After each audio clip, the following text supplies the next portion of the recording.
And I was actually surprised for several words like computer, mouse and all those things. The actual translation in Hindi is only transliteration, sir. They call that as computer as a computer and a mouse as a mouse. Probably for the bills of lading, there probably is not an appropriate word in Hindi. I do not know. Maybe they can explain when they give a reply about this, sir. Hai Hindi hai, Bahan Patra. Okay. Okay, sir. So I should then thank the minister doubly that they have not changed the name from English to some other language, either Sanskrit or Hindi, sir. Sir, I would like to say that maritime trade is not something new, sir. Maritime trade has been here in India for several centuries, and especially in Tamil Nadu. You have to remember that the Cholas were one of the tallest kingdoms at a point of time, sir. It is very underscored in Indian history, sir. We talk so much about the kingdoms in the north, about the Chalukyas and all those dynasties. But the Chola dynasty is one of the largest because they were one of the biggest maritime routes, sir. When China was having the Silk Route, we had probably something like a sea route which was connecting Tamil Nadu to several parts of the northeast and even up to places like Greece and Persia, sir. So we have had evidences, archaeological evidences, which show that these Cholas were doing trade where Indian artifacts have been found in those countries, and their artifacts have been found in Tamil Nadu, sir. Sir, I would also like to mention at this point, Tamil Nadu has broken the historical record where everybody used to say that the Iron Age was only about 1200 BC. But recently there has been a find in Tamil Nadu in one of your archaeological sites where they have dated back the Iron Age to 5450 years ago, sir. It's about 3450 BC. So, and our Chief Minister had announced this, and it is sad that the Union government, neither the Prime Minister nor any of the ministers are even acknowledging this, sir. I'm sure that had this happened in Gujarat, everybody would have been very proudly talking about it, speaking about it, and all those things. So I hope that somebody over there responds and acknowledges that the Iron Age has been rewritten in history from Tamil Nadu, sir, because Tamil Nadu is also a part of India. Kindly consider that Tamil Nadu is a part of India and do not look at us as we are outside of India. The reason why I say that is, whenever a fisherman from any other state, like for Gujarat or anywhere, if he gets into a distress, he is called as an Indian fisherman. But the moment there is a person from Tamil Nadu who is a fisherman having a problem in the Sri Lankan waters, they immediately say it's a Tamil fisherman. They don't call it as an Indian fisherman. So I hope this government would look at Tamil Nadu people also as part of this country and extend the same benefits, sir. Yes. Sir, coming to the bill, sir, apart from historical sites, even during the British period, we had one famous person, sir, Vahu Chidambaran, who bought 2 ships, and he was flying it from Tamil Nadu and Sri Lanka, sir. In spite of the British oppression, they were trying to oppress his business, they were trying to, finally they imprisoned him, they tortured him, and then he died as a poor man. But he was the one who actually started off the Indian maritime trade, even during the British era, sir. And commemorating his efforts and his laudable work which has been done, we have named one of our ports in Tamil Nadu as VOC Port, sir, Vahu Chidambaran Port in Thoothukudi, sir. That is the constituency of our parliamentary floor leaders constituency, sir. So I hope that the government also does enough so that for the improvement of the ports over there and all other ports in Tamil Nadu also, sir. Sir, even during the earlier period, in Tamil Nadu, we have one song being sung, sir. Velli Pani Malai Meedulavom, Adi Melai Kadal Murudum Kappal Viduvom. This was sung several years back, sir, which talks about we will walk in the silver-clad snow mountains, and we'll also go maritiming into the far out seas. So this is the extent to which the Tamil people have scaled great heights, sir. Sir, coming to the bill, this bill is actually talking about the responsibility of any goods to ensure that the safety of the goods and the economic consideration of the people is taken care of. So there is a person who is going to be sending a product, goods, and it is being shipped where the carrier is responsible for it, and on the receiving end, the person who is finally going to get that. So all these people's interests have to be taken into account. So for this, they have something called as a bill of lading, sir. And this bill of lading is something which is a physical format, sir. Sir, I'm surprised because this government talks so much about advanced India, shining India, and electronic India, and all these things. But this is a process where several countries have started using something called as an electronic bill of lading, sir. You don't need to have a physical copy. the only reason why they have changed this bill is because this act, Bills of Lading Act, is of 1856, sir. In fact, they had made a presentation of this bill in the Parliament. Sadly, when I went to attend that, there was not even a facility for translation, sir, and the presentation was made in Hindi. Then I had to have somebody sitting behind me, and then I had to have him translate that to me in English, and I had to take part. Inside the Parliament, that MPs from several states are coming and the translation is not available, was actually a very, very sad state of affairs.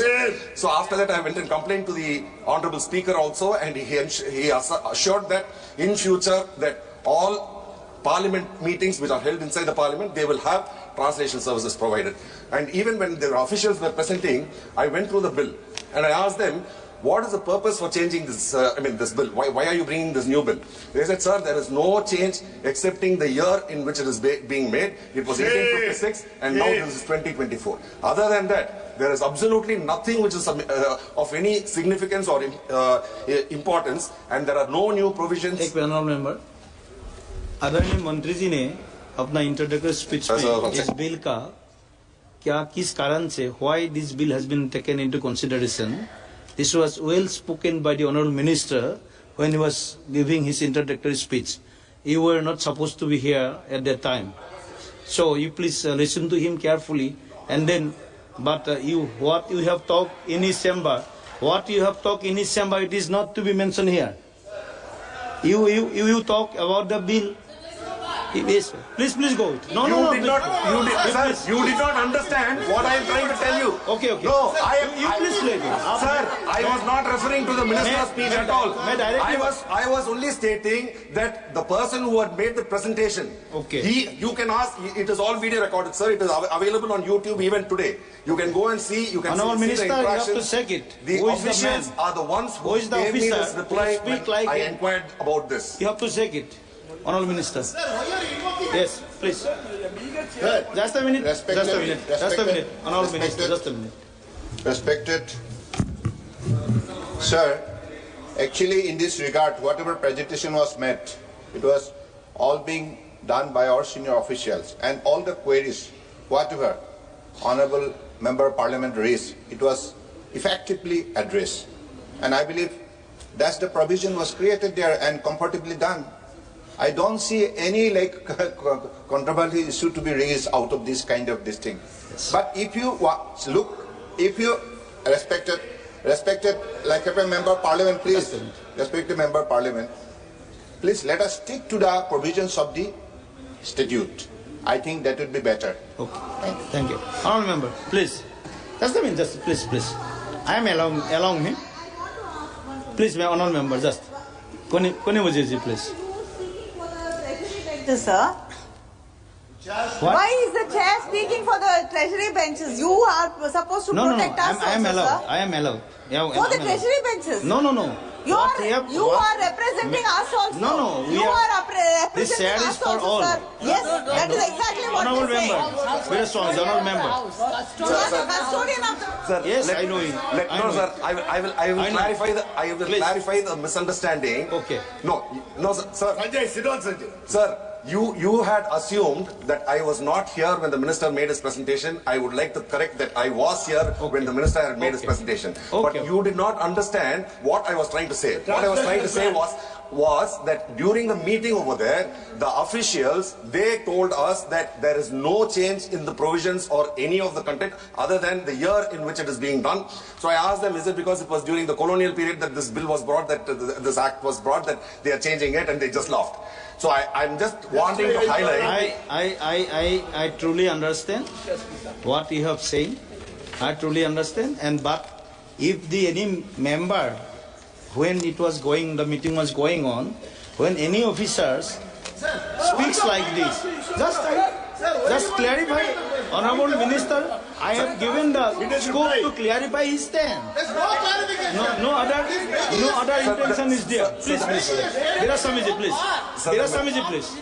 Sir, I'm actually grateful that you are asking for a clarification immediately then and there. But I hope that on more sensitive issues, the chair will always behave in such a way where the same fairness is extended to all the members in the opposition benches, sir.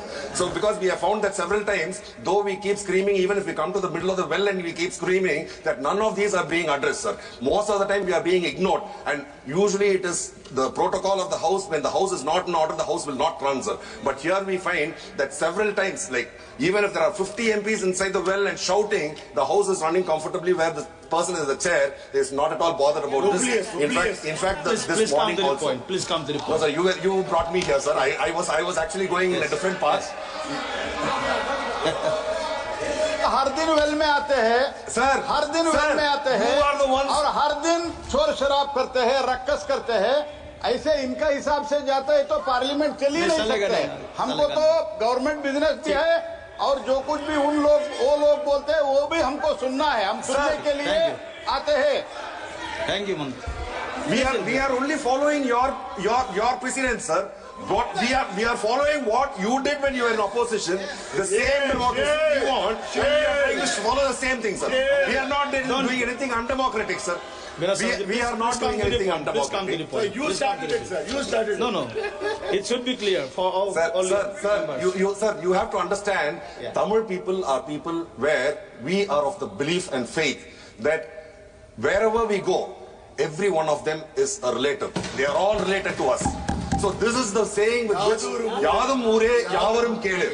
So this is what we believe in, sir. But most of the people in the treasury side, they do not see Tamil people as their relatives, sir. They are looking at them as, see, you can look at them as foes, political foes, but you are looking at us as enemies. So we have a spirit where Sendriduveer Ettathikum, sir, I am talking on the bill, please keep quiet.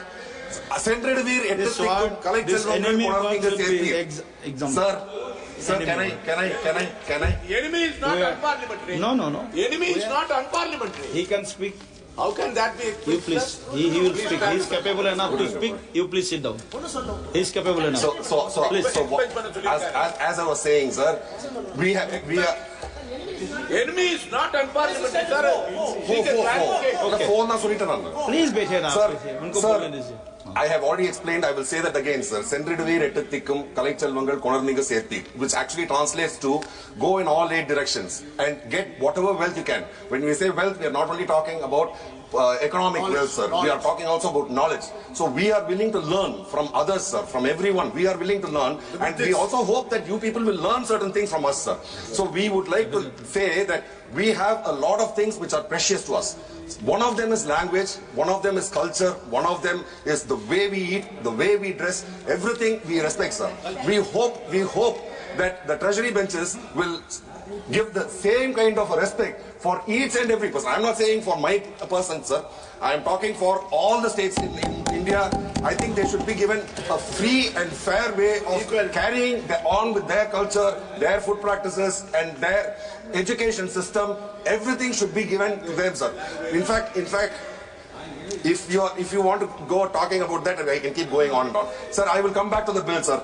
I will come back to the bill. Yes. Sir, national waterways, sir. Sir, national waterways can be a huge thing for the development of this country, sir. The National Waterways project was envisaged about more than 10 years back, sir. Despite so many years, this present government and the budget outlay for that is roughly around 6 lakh crores or more, sir. Sir, despite that, I think there are several, in National Waterway 1 to National Waterway 6. And Tamil Nadu will benefit if National Waterway 4 is being implemented, sir. This is a national waterway which will run from Eluru in Andhra Pradesh to Pondicherry, traversing across Tamil Nadu, especially Chennai, sir, in my constituency. So I would request that the government look into it, because statistics has shown the transportation of goods, the costs, it is 4 times more expensive to transport by road, 2 times more expensive to transport by train, and 0.5 times more expensive to transport by ship. So shipping is one of the cheapest, simplest, most reliable way, and if the National Waterways project is implemented, Tamil Nadu will benefit in a huge way, sir, and not only Tamil Nadu, all the states, whichever states are being connected through all the National Waterway projects. Earlier speaker, Madam Pramod also had told about this, so I would like to re-emphasize to this government to see what can be done to implement the National Waterways project, sir.